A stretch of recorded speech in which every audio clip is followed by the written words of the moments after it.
بصیرت پر آپ دیکھ رہے ہیں سیرت النبی صلی اللہ علیہ وسلم۔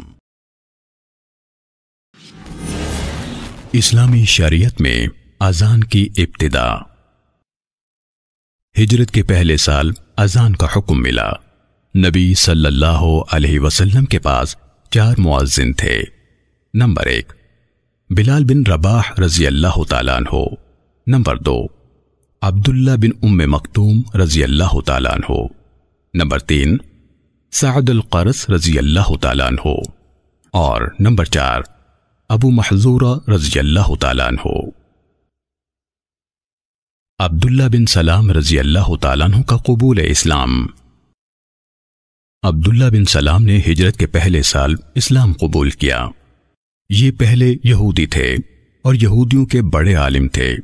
ان کا اسلام لانا یہودیوں کے اوپر حجت ثابت ہوا۔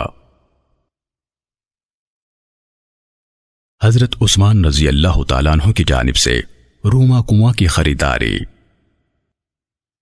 صحابہ کرام جب ہجرت کر کے مدینے آئے تو انہیں مدینے کا پانی راس نہیں آیا، کیونکہ روما کو چھوڑ کر سارے کنووں کا پانی نمکین تھا۔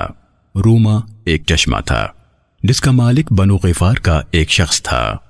وہ اس کا پانی بیچتا تھا اور ایک مد اناج کے بدلے ایک مشکیزہ پانی دیتا تھا۔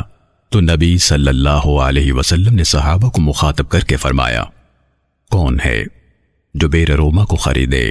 اسے جنت میں اس سے بہتر چیز سے نوازا جائے گا۔